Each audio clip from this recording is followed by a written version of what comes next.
le coup de foudre. Cette expression admet plusieurs acceptions. Tout d'abord, on parle d'un éclair qui s'abat sur quelqu'un.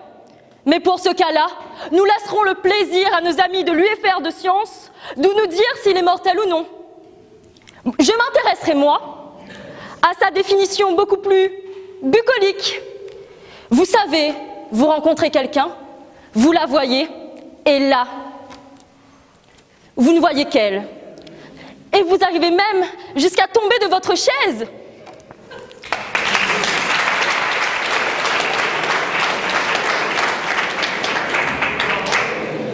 Non content de cela, après cette collision inattendue, vous ne cessez de penser à elle.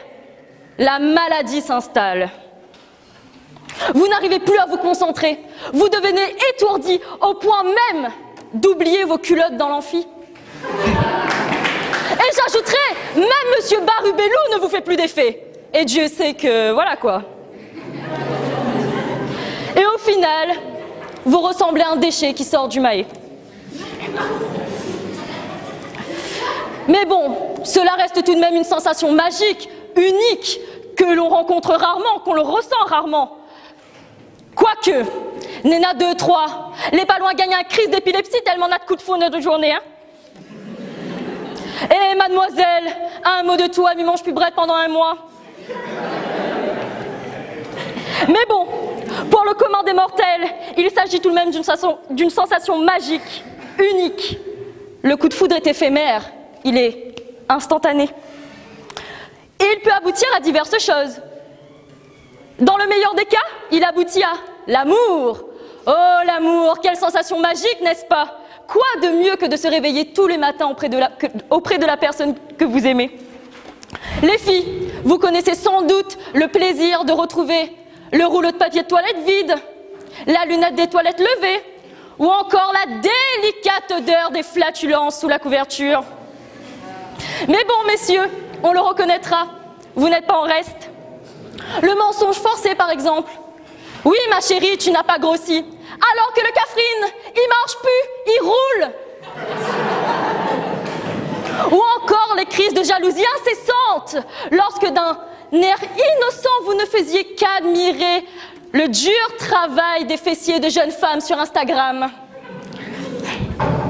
Mais, enfin bref, le coup de foudre peut aboutir à l'amour. Ainsi, ils vécurent heureux et eurent beaucoup d'enfants, jusqu'à ce que la voisine les sépare. Mais le coup de foudre peut aussi n'aboutir à rien. Après tout, la foudre ne tombe jamais deux fois au même endroit. Voyons plus loin. Le coup de foudre est la manifestation de la passion. Le mot passion qui vient du mot pathos, grec, qui veut dire souffrir. Vous êtes prévenus, mesdemoiselles, hein, je vous aurais tout dit, moi, hein, franchement. Dans la littérature, la passion amoureuse finit toujours par la mort. Évidemment, on ne parle pas ici de Vampire Diaries ou de 50 nuances de Grey, mais plutôt de grands classiques comme Roméo et Juliette ou Oedipe. On s'arrête 2 minutes là, Oedipe. Vous vous rendez juste compte, un instant? Il est tombé amoureux de sa mère, a buté son père, avant de se faire crever les yeux. Comme quoi, à défaut d'être mortel, le coup de foudre rend au moins aveugle. D'ailleurs, l'expression « jusqu'à ce que la mort nous sépare » nous montre bien que, même si on admettait que le coup de foudre n'est pas éphémère, il prendrait fin avec la disparition des individus. Alors au final, le coup de foudre, c'est comme le cancer. Soit elle vous foudra de suite, soit elle vous a à l'usure. Merci.